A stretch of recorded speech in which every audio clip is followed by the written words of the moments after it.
There are things in life so sacred, they are not meant to be shared. Not because they are shameful, but because they are powerful, because they are still becoming. Because the moment you expose them too soon, you interrupt their growth. In a world obsessed with telling everything, showing everything, proving everything, we forget the ancient wisdom of silence. We forget the beauty of the unseen, the strength of what is held close, the peace that comes from not needing to be known. The Buddha taught us that truth is not always loud, that enlightenment is not a spotlight, and that some things are most alive when protected. In this journey we will explore 7 things you should never share with anyone, not out of fear, but out of deep reverence for the sacred unfolding of your own life. If you've ever felt like you've given too much of yourself away, this is your return. Back to stillness, back to strength, back to the wisdom of knowing that not everything sacred must be spoken. Take a breath and begin. Number 1, your deepest desires. Close your eyes, not just as an act of shutting the world out, but as a sacred invitation to return, to return, to return, to return to yourself, to return to the silence beneath all noise, the stillness beneath all movement. The world will tell you that closing your eyes is an escape, a retreat. But within the teachings of the Buddha, closing your eyes is not to run away from the world, but to finally see it. Within this darkness, there is a light. Not a light you can touch, nor one you can photograph. It is older than time, and yet new with every breath. It is the place where your truest self waits, untouched by opinion, unmarred by comparison, unburdened by noise. And within that light, if you listen long enough, if you dare to be still, you will feel it, the quiet ache of your deepest desire. I am not speaking of the shallow longings that rise and fall with every passing trend. Not the wish for applause or the need to impress, not the craving for status, wealth, or validation. These are but shadows dancing on the wall. No, I speak of something else. I speak of the desire that comes from the core of your being, the desire that does not shout but whispers, that does not beg to be heard, but waits to be understood. The kind of desire that has no language, only presence, that does not come and go, but sits like a monk beneath the Bodhi tree, unmoved, unshakable, enduring. This desire is sacred. But here is the great tragedy. We are taught to share too soon. We are taught to make declarations before we make peace, to announce before we understand, to expose before we nurture. And so we throw our tenderest dreams into a world that does not yet know how to hold them.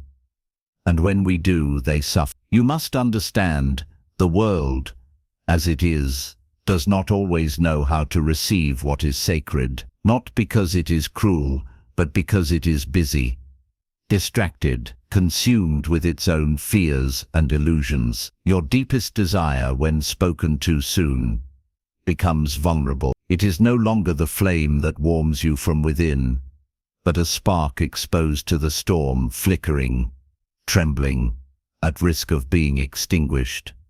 Even those who love you may not understand your dreams, not out of malice, but out of misalignment. They see the world through a different lens, shaped by their own wounds, beliefs and fears. They may laugh when you need stillness. They may question when you need quiet. They may advise when you only asked for silence. This is not their fault, but it is your responsibility to protect the sacred. The Buddha taught that desire, when unexamined, leads to suffering, but when understood and wisely guided, it becomes the force that fuels awakening. It is not desire itself that binds us. It is our attachment to how it must unfold, and our rush to speak what must first be known in silence. Ask yourself this: why do I feel the need to share? Is it because I am ready, or because I seek reassurance? Is it because I trust the path, or because I fear walking alone? There is no shame in needing support, But sacred longing must be given its own time. You would not ask a flower to bloom in winter. You would not pull at the roots of a tree to make it grow fast. So why do you expose your dreams before they are ready to stand? When Siddhartha Gautama left the palace, he told no one of his true desire. He did not gather the townspeople to declare his quest. He simply left, quiet, with the robe of a seeker and the silence of one who knows that awakening is not a performance, it is a transformation. For 6 years he practiced in solitude. For 6 years he sat with his hunger, his pain, and when he finally sat beneath the Bodhi tree, he did not shout, "I will become enlightened," to the skies. He simply sat in stillness, in silence, in surrender. And it was there, not in the announcement, but in the stillness, that the truth arose. You see, the seed of awakening does not grow louder the more you talk about it. It grows deeper the more you listen to it. Your desires are the same. They are not meant to be shared like gossip or slogans. They are meant to be tended like sacred fire, to be sat beside, night after night, without the need to be seen, applauded, or approved. In the modern world we are intoxicated by exposure. We are taught that everything must be shared. Our meals, our thoughts, our fears, our hope, and in doing so, we rob ourselves of something ancient, something holy, the power of inner sanctuary. There are parts of you that are not meant for the crowd. There are parts of you that only the trees should know, that only the river should hear, that only your breath and the silence between your heartbeats should be allowed to touch. This is not hiding. This is reverence. To protect your deepest desire is not to be secretive, but to be wise. It is to know that the most powerful things grow in the dark. The child in the womb, the roots beneath the soil, the stars before dawn. So if you have a longing, one that burns with the quiet certainty of purpose, do not rush to speak it. Let it speak to you. Let it teach you who you are when no one is watching. Let it become so real within you that even if no one ever understood, you would still walk the path. And when the time is right, not because you want it to be, but because it is, your actions will speak the desire for you. You will not have to say, "I dream of becoming." You will simply become. You will embody what once felt like a fragile wish. You will be the very thing you once whispered to the stars. Until then, be still. Until then, protect the fire. Until then, hold your desire like the most sacred of prayers, not to be shouted, but to be lived. There is a reason why monks walk in silence. There is a reason why the deepest teachings are not written, but transmitted in presence. There is a reason why the lotus blooms from the mud, not the mountaintop. Because depth requires darkness, growth requires time, and awakening requires trust. So close your eyes once more, not to escape, but to return. Return to that quiet place within, where your truest desire still burns, quietly, unwaveringly, and vow to protect it, not because it is small, but because it is vast, and it deserves the time, the stillness, and the sacred space to rise, not as noise, but as truth. You are not here to be understood by everyone. You are here to understand yourself, and from that understanding to live a life so rooted, so radiant, so quietly powerful, that no one needs to ask what you desire, because they will see it in your eyes. They will feel it in your presence. They will know it in your silence. You will not just have a dream. You will be the dream. Walk. Number 2. Your spiritual experiences. There are moments in life that don't belong to time. Moments that don't wear the weight of hours or days. Moments that slip through the cracks of the ordinary, soft as breath, deep as eternity. You've had one, haven't you, that's still instant when everything quieted? When your thoughts paused? When you stood under a canopy of stars, or heard the rustle of trees, or felt a single tear slide down your cheek, and in that moment you weren't your name or your story or your past. You were just, and in that presence there was peace. Maybe it happened in a temple, where incense drifted through the air like old prayers. Maybe it came during meditation, as your breath anchored you to a silence deeper than the ocean. Or maybe it struck you in the middle of the chaos, in traffic, in grief, in heartbreak, when, for no reason at all, you felt the truth beneath it all whisper to you. There is something more. You didn't need to explain it. You didn't need to define it. You just knew. And in that knowing, you were changed. This is what we call a spiritual experience. But hear this with the full weight of the Dharma. Not every sacred moment is meant to be spoken. Not every awakening belongs in a story. Not every experience is meant to be shared, no matter how profound, no matter how beautiful. Why? Because the very act of speaking it too soon, too eagerly, can dilute its power. You give it away before it has fully grown inside you. You attempt to name what was given to you in silence, and in doing so, you often lose its essence. Think of a dream. When you first wake, it's vivid. You feel the emotion, the symbols linger in your chest. But the moment you try to describe it, it slips away, its colors fade, its weight lessens. Spiritual experiences are the same. They are made not of language, but of presence. They live not in the mind, but in the soul. The Buddha himself had visions, revelations, insights that could not be spoken. When he attained enlightenment under the Bodhi tree, he did not immediately rush to teach. In fact, for days he sat in silence, gazing at the tree, walking in the forest, contemplating whether the world was ready to receive what he had seen. Even the awakened one hesitated to speak of what the spirit had touched. So why do we?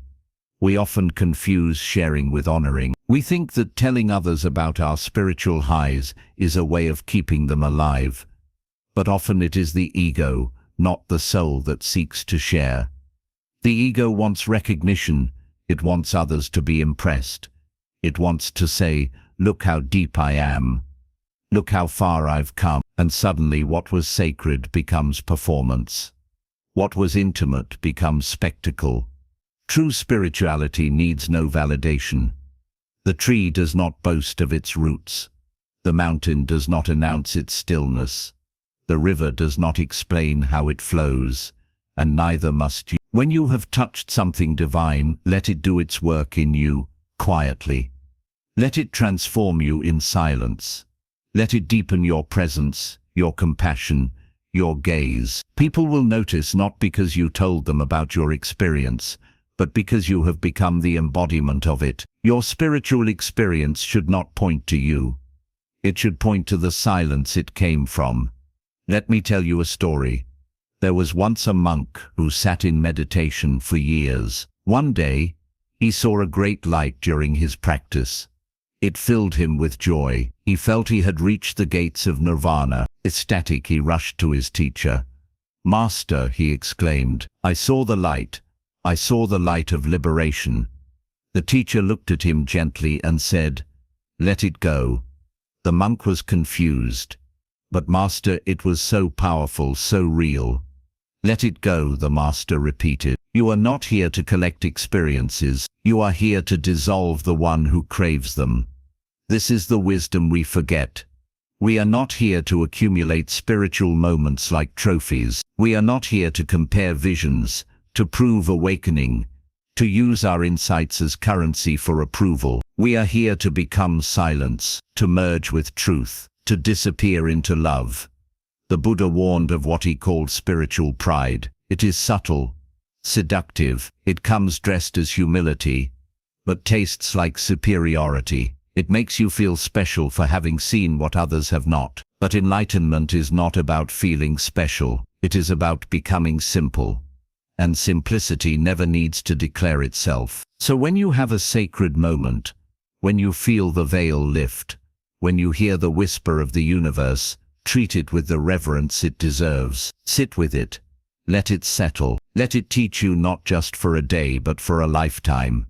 And most importantly, do not speak of it unless you are called to, and even then, speak with care. There is a reason why Zen teachers respond to profound questions with silence. There is a reason why the greatest truths are passed from master to disciple, not through books but through presence. And there is a reason why your spiritual experience, however luminous, is not meant for everyone. It was not given to everyone. It was given to you, to teach you, to soften you, to awaken you. You do not need to post it. You do not need to explain it. You do not need to wrap it in words and present it to the world like a gift, because the real gift is the transformation it brings. You will know you are truly awakening when you no longer need to tell anyone that you are, because it will be felt in the way you listen, in the way you breathe, in the way you look into another's eyes and see not a stranger, but yourself. There is one more thing you must understand. Not everyone is ready to hold the weight of your spiritual truth. Some will mock it, some will misunderstand it, some will try to explain it away, and some will twist it into something it was never meant to be. This is not because they are bad. It is because they are not yet in the place to receive what was given to you. You don't pour sacred water into a cracked bowl, and you don't cast the pearls of the Spirit into the marketplace. You honor them. You protect them. You let them change your life in private before you even consider sharing them in public. And sometimes you never do. And that is okay, because what matters most is not that others know what you saw, but that you become what you saw. That you live it, that you walk this earth with the gentleness of someone who has touched heaven, and the humility of someone who knows they were never separate from it. So let the vision remain unnamed, let the peace remain unspoken, let the awakening remain unshared, because its purpose was never to be told. Its purpose was to transform. Number 3. Your acts of generosity or compassion. There is a kind of giving that asks for nothing in return. It doesn't need to be acknowledged. It doesn't demand to be seen. It exists like a breath, unnoticed, yet vital. Quiet, yet holy. It is the kind of giving the Buddha spoke of not in sermons but in silence.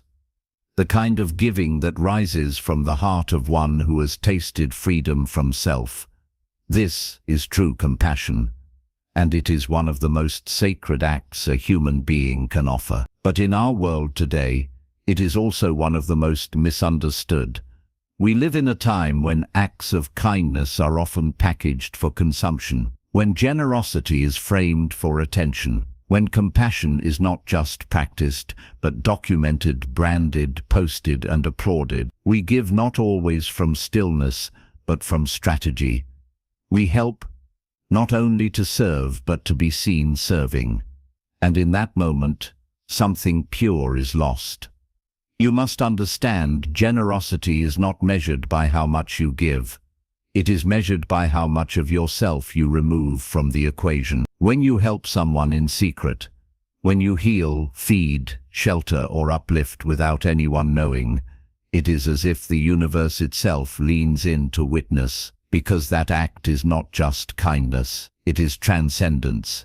You have stepped beyond the self, beyond the ego's hunger for praise. You have touched the path of bodhisattvas, those who give simply because suffering exists, and compassion is their answer. But here lies the temptation. After we give, we want the world to know.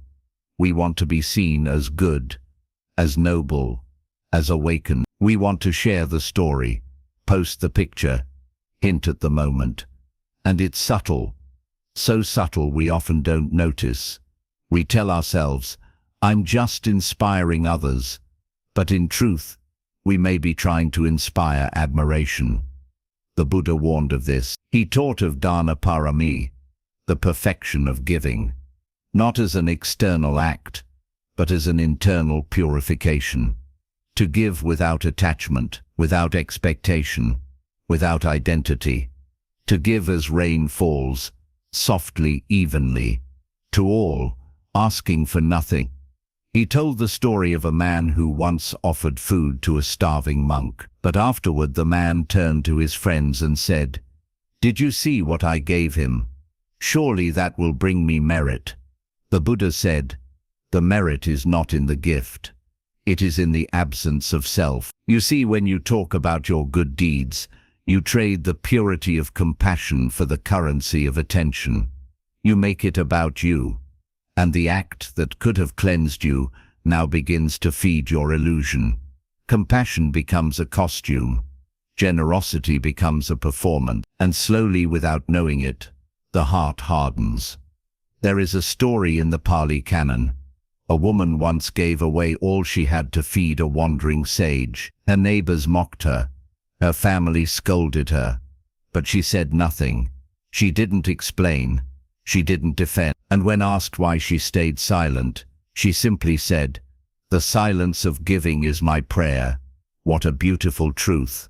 Because when you give and expect nothing, not even recognition, you give not just to the one in need, you give to yourself.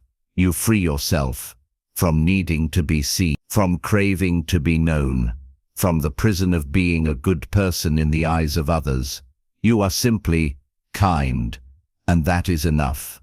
So let us ask the question clearly, with the sincerity of a seeker.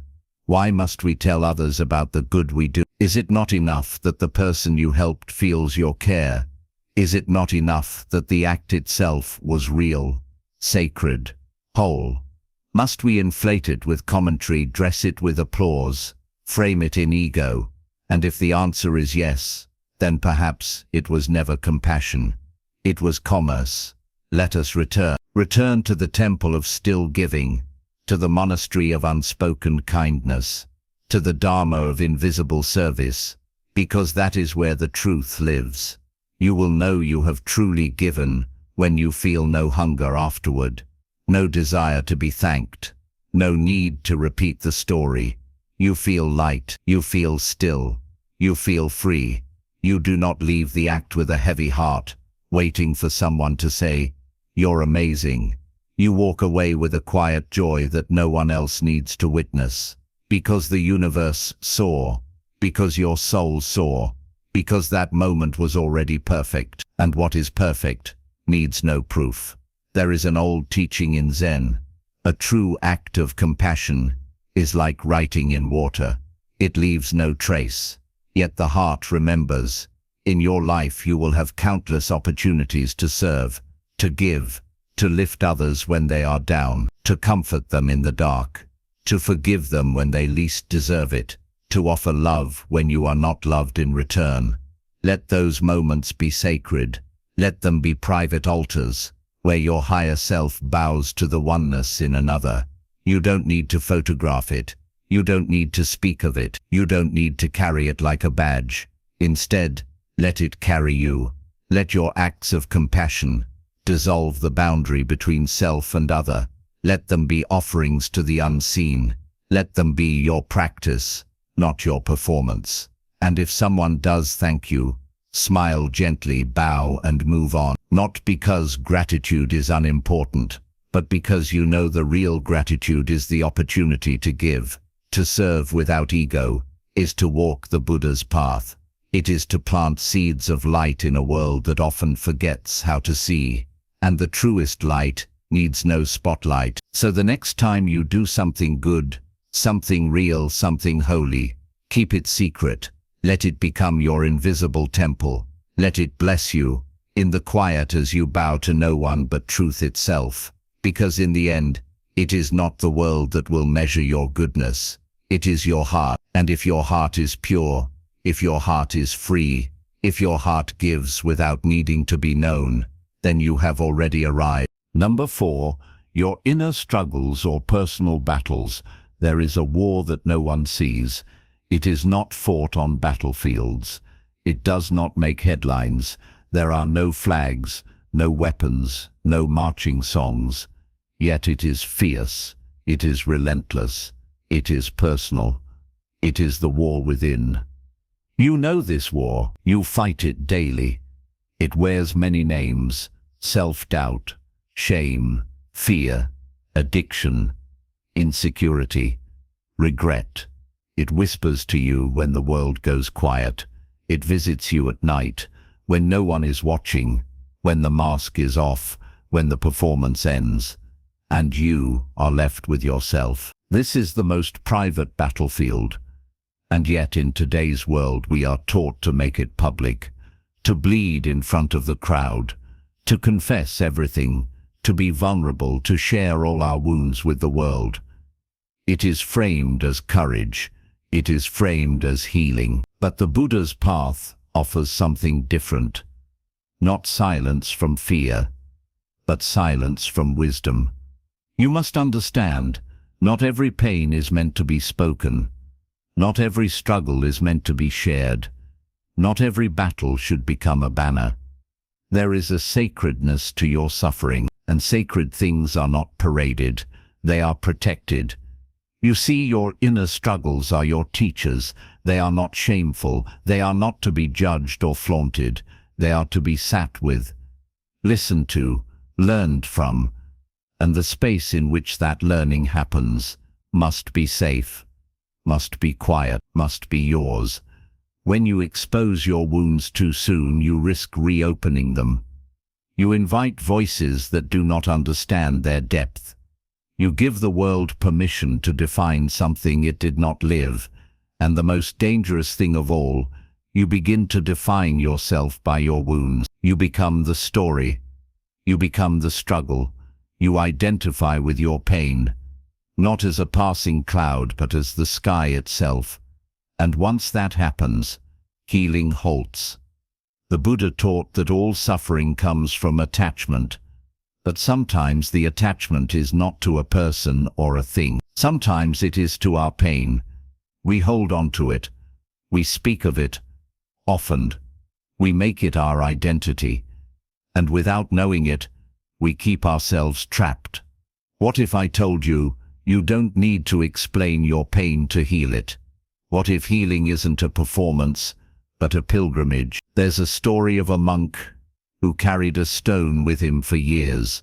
When asked why, he said, "This stone is my grief. I carry it to remind myself of what I've endured." But over time the stone grew heavier.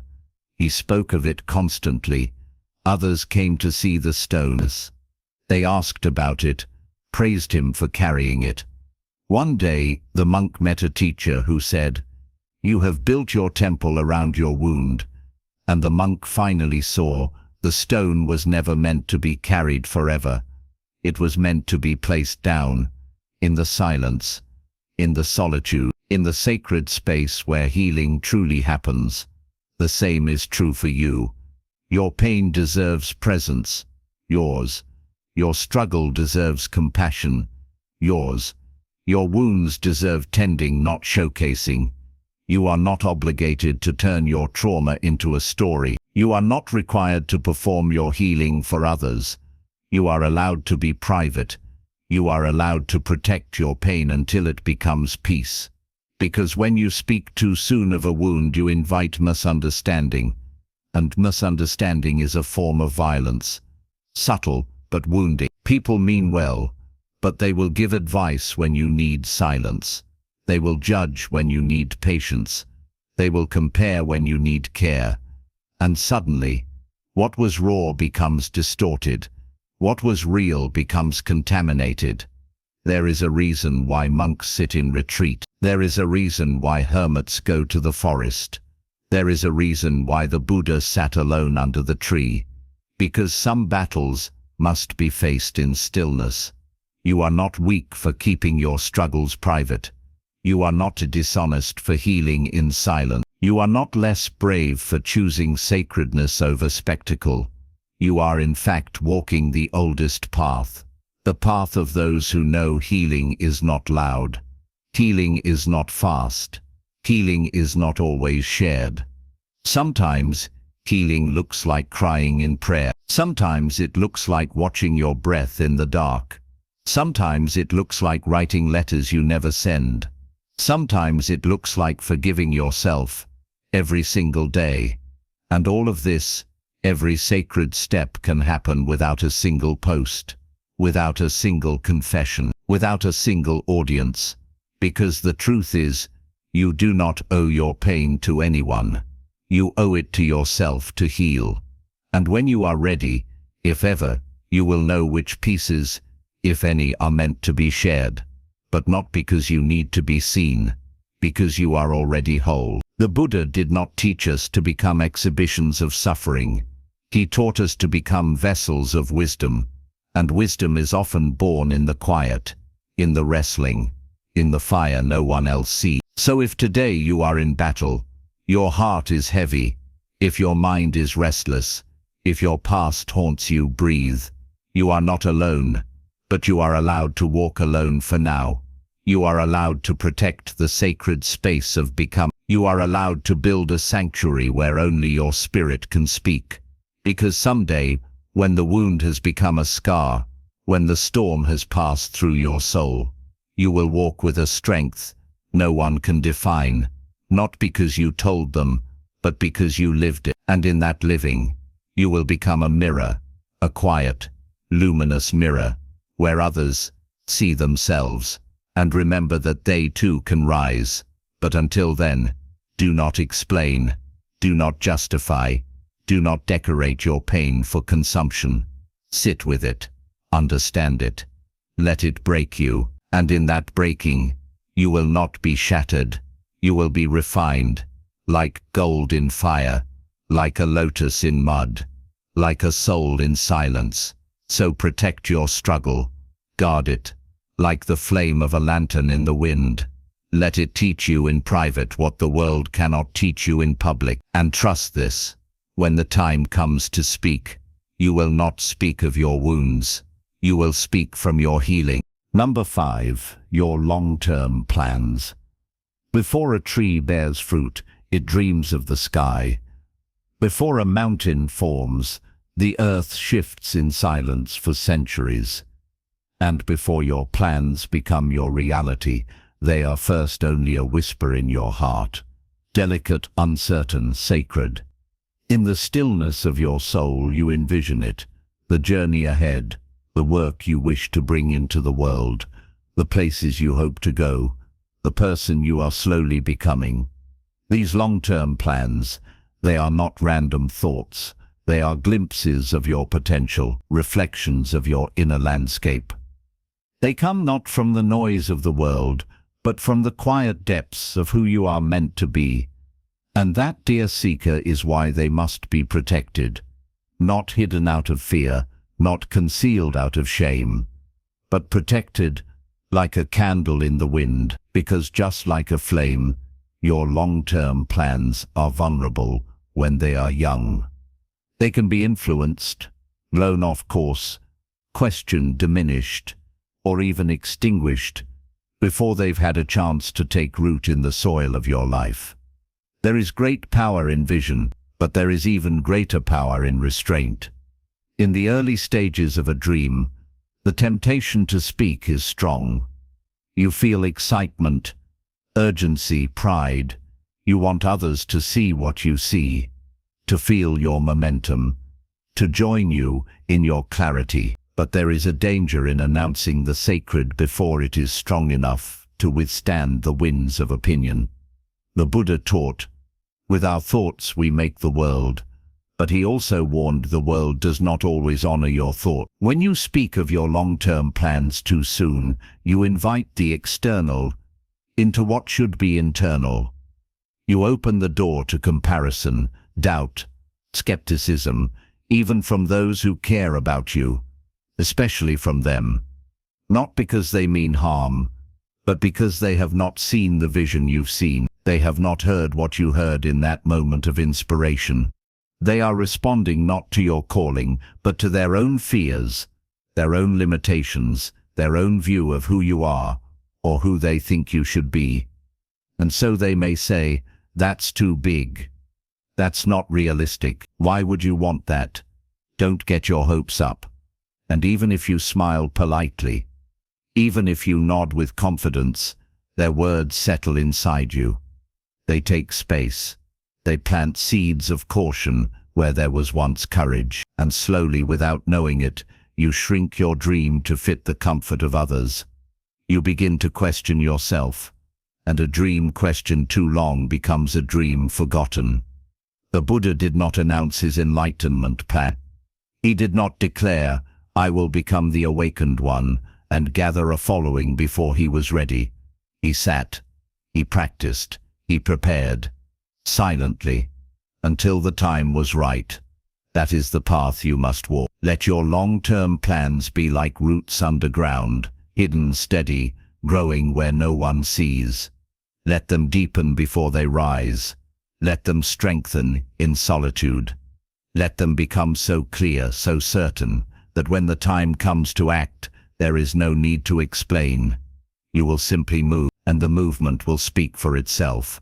There is a teaching in the Dhammapada, like a solid rock is not shaken by the wind, so the wise are not moved by praise or blame. When you share your long-term plans too early, you become like a leaf in the wind, swayed by every opinion, every reaction.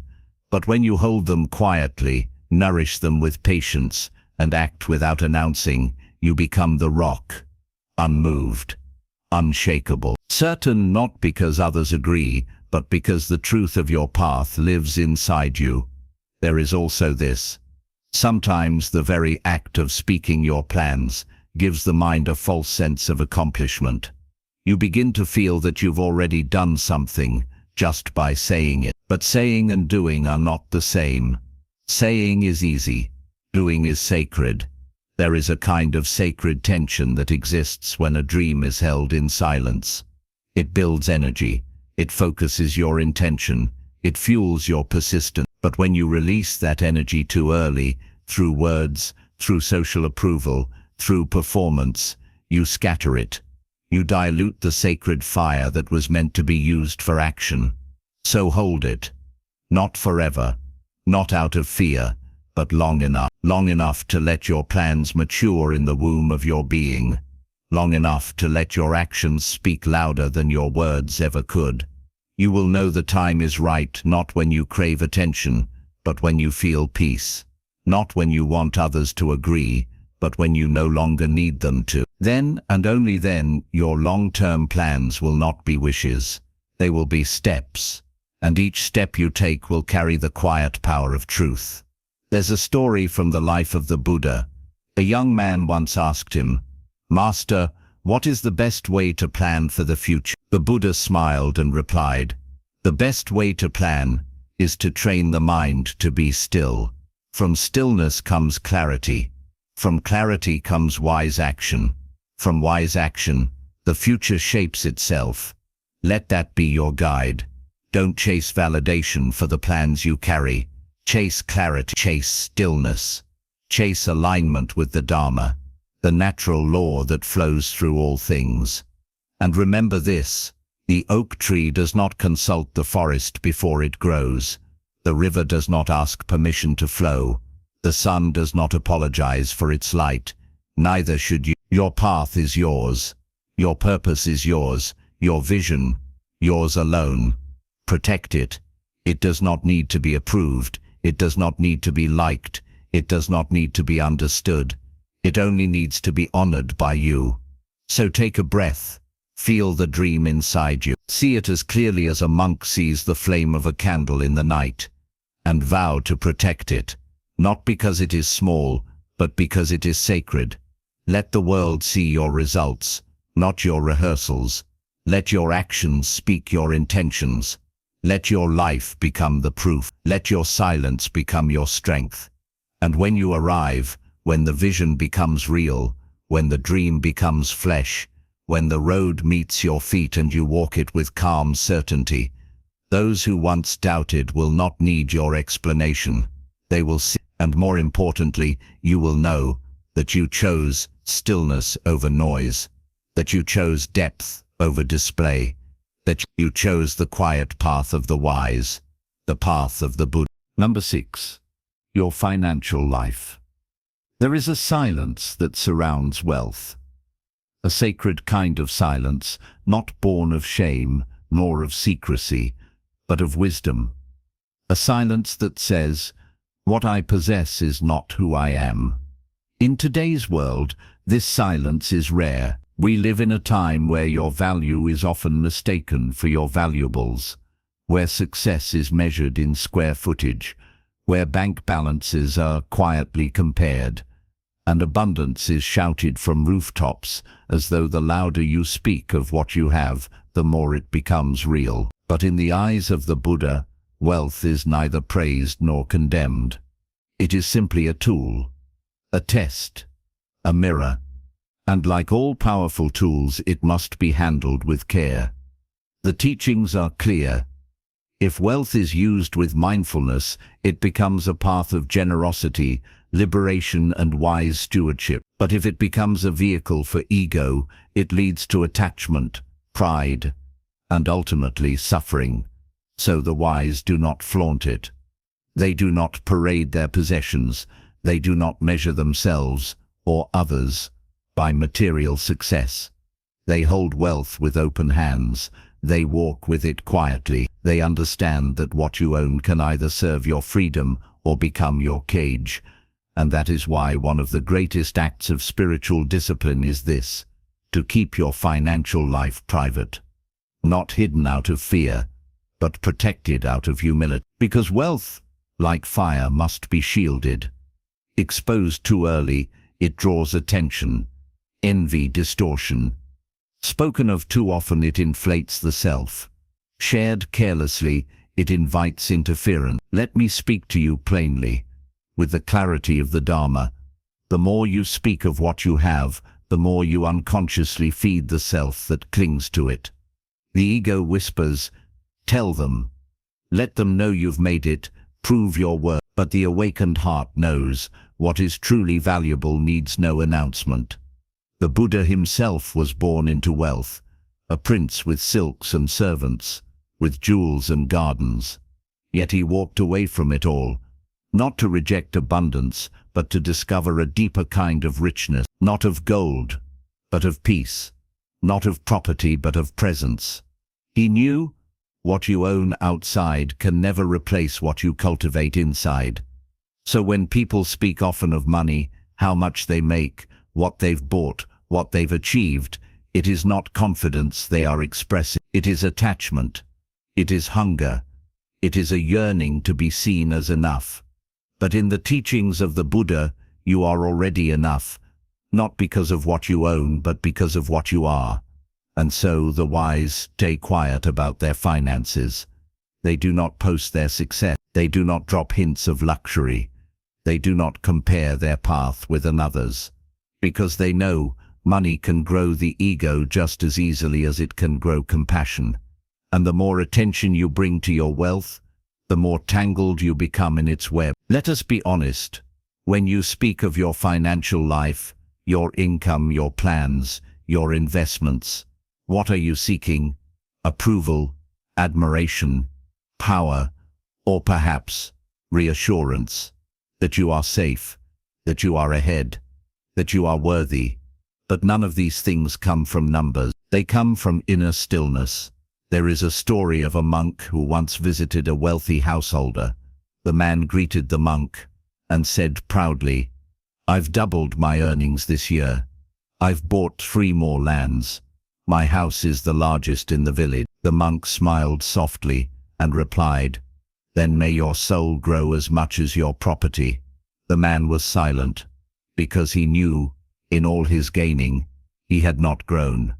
You see, the true question is not how much you have, but what it's doing to your heart. Is it making you more generous, or more guarded, more free, or more fearful, more present, or more distracted? The Buddha warned, the craving for wealth is like drinking salty water. The more you drink, the thirstier you become. And yet, there is another path, a middle way, where you can have wealth and not be possessed by it, where you can steward abundance and not be defined by it, where you can serve others with your prosperity without ever speaking of what you have. This is the path of mindful wealth, and it begins with privacy, not secrecy, but privacy. Because your finances are not public property. They are not a topic for casual conversation. They are not to be shared with everyone, not even those you trust. Why? Because human nature is fragile. Even the most well-meaning people may fall into comparison, jealousy, judgment. They may change the way they see you. They may project their fears or fantasies onto your life. And suddenly, the simplicity of your abundance becomes a spectacle, a source of division, a reason for distraction. So let it stay quiet. Let your financial life be like the roots of a great tree, unseen, but deeply grounded. Let your success be seen, not in what you say, but in how you live, in your calm, in your generosity, in your lack of anxiety around money, in your absence of need to prove. That is true wealth, to have, and yet not grasp, to grow, and yet not gloat, to give, and yet not boast. If you are blessed with abundance, may you bless others in silence. If you are in struggle, may you hold your dignity and receive help without shame. In both, keep your path sacred, not because money is evil, it is not, but because your spirit is too vast to be measured in coins. There is a final teaching here. What you protect matures, what you expose too early weakens. Just as a fruit needs the cover of its peel, your financial life needs the shelter of your discretion, so protect it. Let your prosperity be silent. Let your freedom be quiet. Let your journey be your own. You do not need to prove your success. You do not need to share your bank account. You do not need to dress your worth in numbers. Your real value is invisible. It lives in your compassion, in your discipline, in your presence. And if you must speak of wealth, let it be this: I am rich in stillness. I am wealthy in peace. I possess the one thing no market can sell, the ability to live free from craving. And that, dear one, is the wealth of the Buddha. Number 7. Your love life. Love, the most mysterious force in the universe. It builds kingdoms and tears them down. It opens the heart and breaks it open even more. It transcends Lalan. It defies logic. It heals. It hurts. And still, everyone seeks it. In the heart of every being is a longing to love and be loved. Not as a performance, not as perfection, but in the rawness, in the trembling truth of what we are when we let down our guard. And because love is so profound, so powerful, it is also the one thing people most desperately want to talk about, to show, to share, to post, to prove. But here is what the Dharma teaches us. The most sacred love is not loud, it is not public, it is not exposed to the winds of opinion. It is quiet, it is nourished in privacy, it is rooted in presence. The Buddha never spoke of his love life, not because he was cold, but because he understood when love is real, it does not need an audience, and when love is still becoming, it especially does not. So let us speak truthfully now. Your love life, your relationships, your heartbreaks, your longings, your reconciliations, your passions and pains, is not something the world is entitled to. Not your friends, not strangers, not your social feed. Because once you open the door to everyone's eyes, you also open the door to everyone's voices. And love, real love, is a sacred space, not a public. When you speak too soon of who you love, or how you love, or whether you are being loved in return, you bring something delicate into a space that is not designed to hold it. Opinions flood in, suggestions, judgments, comparisons, jealousy, and what was once yours begins to fragment. We are told, share everything with your friends. Let people in, make your love visible. But true intimacy doesn't need visibility. It needs protection. There's a reason why a seed is planted underground. There's a reason why a newborn is wrapped in warmth. There's a reason why vows are whispered, not shouted. because love needs shelter to grow, and that shelter is silence. Do not mistake secrecy for shame. Keeping your love life private is not hiding, it is honoring. Not every kiss needs to be photographed. Not every fight needs to be narrated. Not every reunion needs to be announced. Because the more you share, the more you shift the focus from being in love to being seen in love. And the moment your love becomes a performance, it begins to lose its truth. Let me ask you gently, are you in love, or in love with how love looks to others? Are you loving your partner, or loving how they make you appear? These are hard questions, but necessary ones. The Buddha taught that attachment is the root of suffering, and one of the deepest attachments is to being validated in love. We want to be envied. We want to be admired. We want to be chosen again and again, not just by our partner, but by the world.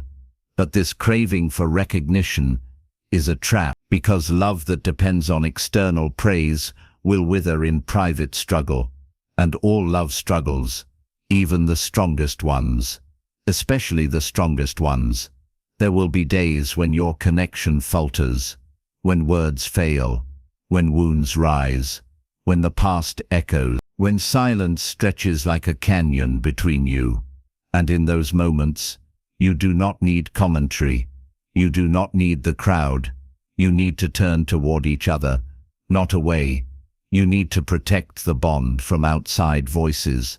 You need to sit in the fire together until it becomes light. And that is only possible if you have kept the bond sacred, if you have not scattered its pieces into the hands of everyone around you. Love is a practice, not a product, not a spectacle, not a status. It is a sacred vow you make each day, to stay, to grow, to forgive, to soften, to return. And like all sacred things, it is strongest in silence. So keep your love life private, not because it is weak, but because it is holy. When you speak of it, speak only from stillness. When you share it, share only what has become wisdom. And when you live it so deeply that the world sees love not in your words, but in your being. Final conclusion, a return to silence, the voice of Buddhist wisdom as your closing breath. Now breathe. Let these words settle not in your mind, but in your chest. Let them echo, not as instructions, but as invitations.